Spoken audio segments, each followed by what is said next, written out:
Hello అండి. Welcome to my channel the daily dose Heinz. Simple ప్రాసెస్లో simple మెజర్మెంట్స్తో ఆవకాయ అయితే ఎలా చేసుకోవాలో చూద్దామా. ఫస్ట్ టైం చేసుకునే వాళ్ళు కూడా చాలా ఈజీగా చేసుకోవచ్చండి. ముందుగా కట్ చేసి పెట్టుకున్న మామిడికాయ ముక్కల్ని నీట్గా తుడుచుకొని ఫ్యాన్ కింద ఒక గంట పాటు డ్రై చేసుకోవాలి. అలాగే ఆవాలు, మెంతులు, కల్లుప్పు కూడా 3-4 గంటల పాటు ఎండలో డ్రై చేసుకోవాలి. ఇప్పుడు తీసుకున్న మామిడికాయ ముక్కల్ని మెజర్ చేసుకుంటే నాకైతే 8 కప్పులు వచ్చాయండి. ఏ కప్పుతో అయితే ముక్కల్ని కొలత వేసుకున్నామో అదే కప్పుతో 1 కప్పు కల్లుప్పు తీసుకొని మిక్సీ పట్టించాలి. 1 కప్పు కారం, 3/4 కప్పు ఆవాలు మిక్సీ పట్టించాలి. 1/4 కప్పు మెంతులు రోస్ట్ చేసుకొని చల్లారాక మిక్సీ పట్టించాలి.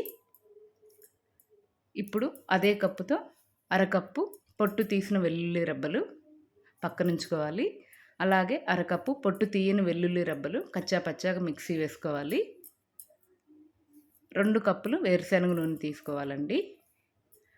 ఇప్పుడు తీసుకున్న మామిడికాయ ముక్కల్ని ఈ వేరుశనగ నూనెలోకి కొంచెం కొంచెంగా తీసుకొని 2-3 నిమిషాల పాటు ఉంచి ఇలా మిక్స్ చేసుకొని 2-3 నిమిషాల తర్వాత వేరే బౌల్లోకి ట్రాన్స్ఫర్ చేసేసుకోవాలి.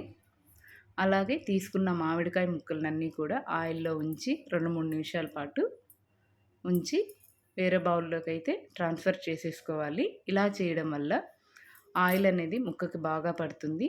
ప్లస్ నెక్స్ట్ కలుపుకునే పొడులు కూడా ముక్కకి బాగా పట్టేలా చేస్తుందండి. ఇప్పుడు ఈ మామిడికాయ ముక్కల్లో కచ్చా పచ్చాగా దంచుకున్న వెల్లుల్లి రెబ్బలు, అలాగే పొట్టు తీసిన వెల్లుల్లి రెబ్బలు వేసుకోవాలి. అలాగే ముందుగా తీసుకున్నాం కదండి పొడులు, ఈ పొడులన్నీ కూడా బాగా మిక్స్ చేసుకోవాలి. ఈ మిక్స్ చేసుకున్న పొడుల్ని మనం ముక్కలకి బాగా పట్టించేలా కలుపుకోవాలండి గరిటెతో. అలాగని గరిటెతో ముక్క నలిగేటట్టు కలపకూడదు. కొంచెం సాఫ్ట్గానే పైనుంచి కింద వరకు మిక్స్ చేసుకోవాలి. ఇప్పుడు మిగిలిన వేరుశనగ నూనె కూడా వేసేసుకొని కింద నుంచి పైకి మొత్తం ముక్కలకి పట్టేలా అయితే కలుపుకోవాలండి. నేను చూపించిన విధంగా ముక్కకి తగలకుండా మిక్స్ చేసుకోండి. చూసారా, ప్రతి ముక్కకు ఈ పేస్ట్ అంతా అయితే బాగా పట్టింది.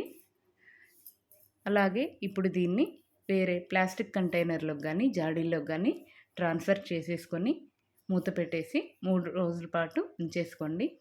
3 రోజుల తర్వాత ప్రతి ముక్కకు ఈ పౌడర్స్ అన్నీ బాగా కలిసి చూసారా ఆయిల్ పైకి తేలుతుంది, ఊరిపోతుందండి. అంతే అండి, చాలా సింపుల్. మీరు ఒకసారి ట్రై చేయండి. And please subscribe my channel. Thank you అండి.